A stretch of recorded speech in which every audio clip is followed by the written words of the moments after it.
Hello friends, this is Harvinder Singh and welcome to the YouTube channel support for education. और इस video में हम करने वाले हैं 10th क्लास एनसीईआरटी की टेक्स्ट बुक फर्स्ट फ्लाइट की फर्स्ट पोम, जिसका नाम है डस्ट ऑफ स्नो, जिसके पोइट हैं रॉबर्ट फ्रॉस्ट। दोस्तों, इस पोम में एक छोटा सा इंसिडेंट होता है और पोइट ने हमें उस छोटे से इंसिडेंट के जरिए हमें एक बहुत बड़ा मैसेज देने की कोशिश की है। वो छोटा सा इंसिडेंट क्या था और हमें क्या मैसेज दिया गया है, आओ हम पोइम को स्टडी करके पता करते हैं। तो फर्स्ट स्टैंजा में लिखा है, the way a crow Shuk down on me the dust of snow from a hemlock tree. तो हेमलॉक ट्री क्या होता है? हेमलॉक ट्री होता है एक पॉइजनस प्लांट या एक पॉइजनस ट्री, जिसे हम हिंदी में कहते हैं एक विषैला पौधा। तो इस स्टैंजा से हमें यह पता लग रहा है कि जो पोएट है वो एक हेमलॉक ट्री के नीचे खड़ा है। तो उसके बाद क्या होता है कि पेड़ के ऊपर एक क्रो आती है, कौवा आता है और स्नो के छोटे छोटे कण पोएट के ऊपर गिर जाते हैं। तो उसके बाद क्या होता है वो हम अगले स्टैंजा में देखते हैं। Has given my heart a change of mood and saved some part of a day I had rued. Rued का मतलब होता है हेल्ड इन रिग्रेट, पछताना।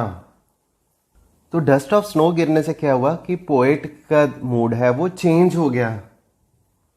तो पोएट पहले उदास सैड मूड में खड़ा था पेड़ के नीचे, और अचानक से डस्ट ऑफ स्नो गिरने से वो हैप्पी फील करने लग गया। And saved some part of a day I had rued. तो पूरा दिन है जो पोएट है वो सैड मूड में, पछतावे में बिता रहा था, पर पोइट डस्ट ऑफ स्नो गिरने से हैप्पी फील करने लग गया और उसने कहा कि मैं बाकी का दिन है पछतावे में नहीं बताऊंगा, और जो मेरा बाकी का बचा हुआ दिन है वो सेव हो गया है, वो बच गया है, उससे मैं खुशी खुशी बिताऊंगा। तो दोस्तों, ये छोटा सा इंसिडेंट होता है इस पोम में। अब हम बात करेंगे कि इसमें हमें क्या मैसेज दिया गया है। तो सबसे पहला मैसेज हमें दिया गया है कि even simple and ordinary incidents have great significance in our life. तो हमें यह मैसेज दिया गया है कि कुछ भी छोटा नहीं होता, छोटी से छोटी चीज़ें या छोटे से छोटे इंसिडेंट्स की भी हमारी लाइफ में बहुत ज़्यादा इंपॉर्टेंस या सिग्निफिकेंस होता है। अगला मैसेज ये दिया गया है कि नथिंग इज गुड और bad, it is only our thinking that makes it so. तो अगर हम इस पोम में देखें तो एक क्रो का यूज़ किया गया है, एक हेमलॉक ट्री का यूज़ किया गया है। तो क्रो को हम एसोसिएट करते हैं कि समथिंग डार्क, समथिंग ब्लैक। तो अक्सर क्रो को हम एक नेगेटिव सेंस में लेते हैं। उसी तरह जो हेमलॉक ट्री है वो भी एक जहरीला ट्री है, जहरीला पेड़ है। तो हम ये कह सकते हैं कि जो क्रो या हेमलॉक ट्री है उसको नेगेटिविटी से एसोसिएट किया जाता है।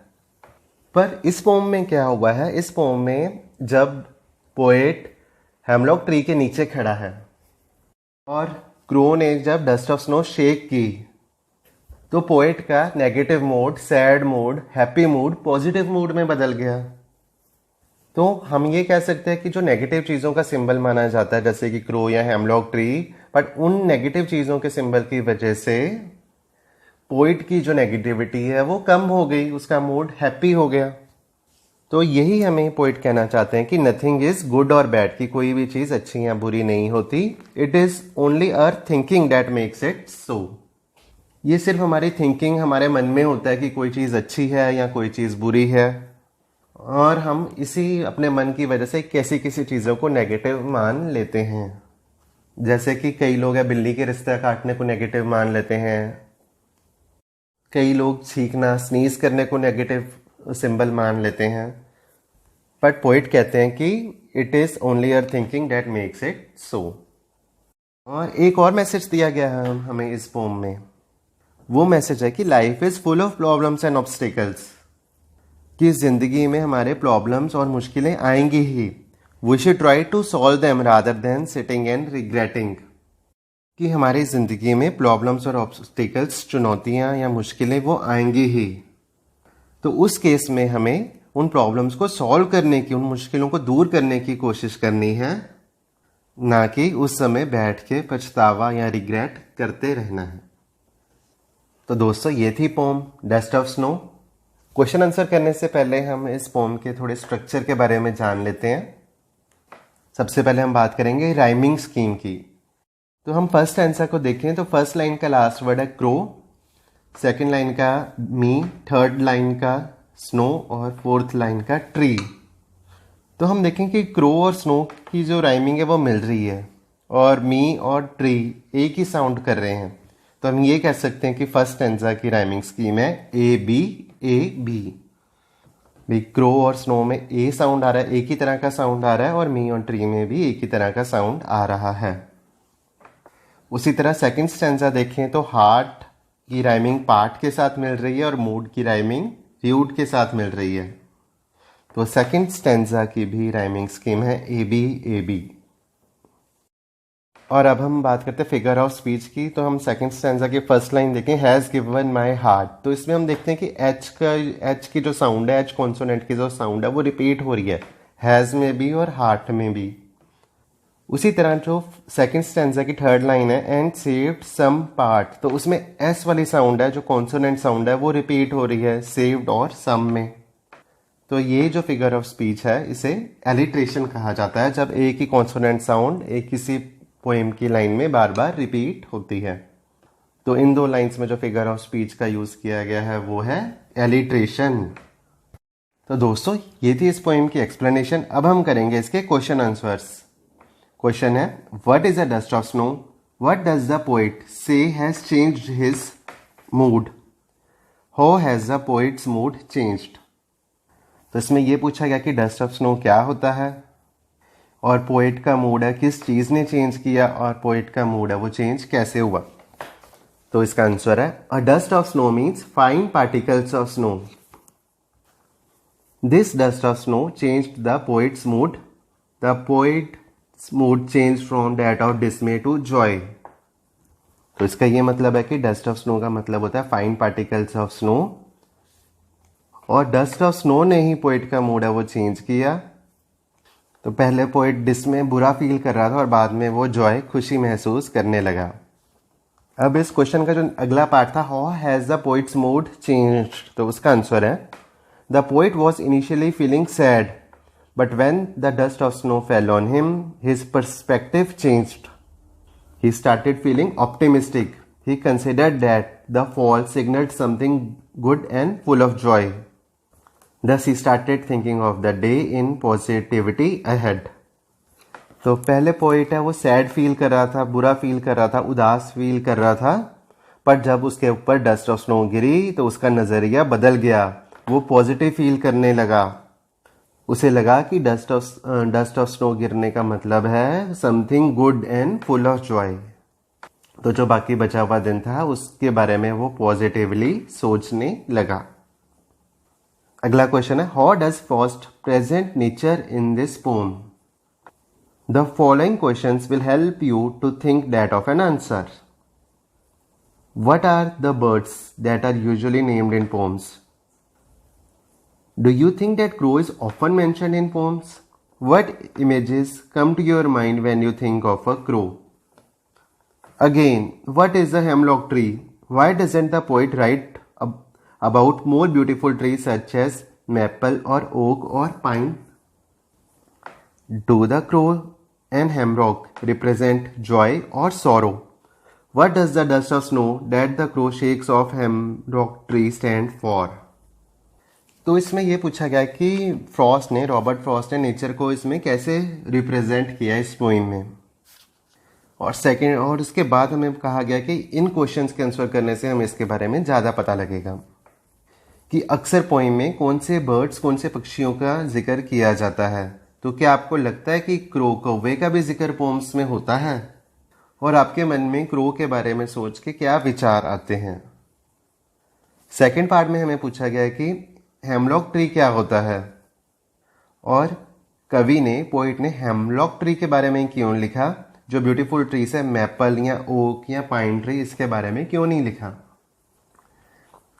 थर्ड पार्ट में हमसे ये पूछा गया कि क्रो और हेमलॉक ट्री है वो क्या रिप्रेजेंट करते हैं, वो जॉय खुशी में रिप्रेजेंट करते हैं या सॉरो गमी दुख रिप्रेजेंट करते हैं, और जो डस्ट ऑफ स्नो गिरती है वो किस चीज का प्रतीक है।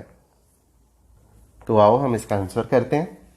Frost has presented nature in quite unconventional manner.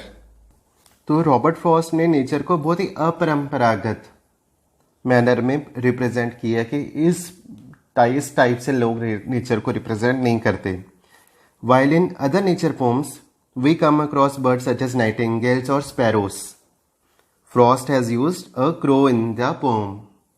कि बाकी पोइम्स में लोग नाइटिंगेल या स्पैरोस को यूज़ करते हैं, बट रॉबर्ट फ्रॉस्ट ने एक क्रो का यूज़ किया है अपने इस पोम में। A crow can be associated with something dark, black and foreboding. Foreboding का अर्थ होता है भविष्य ज्ञान भी कुछ गलत होने वाला है, तो क्रो को लोग डार्कनेस, ब्लैक या फोरबोर्डिंग के साथ एसोसिएट करते हैं।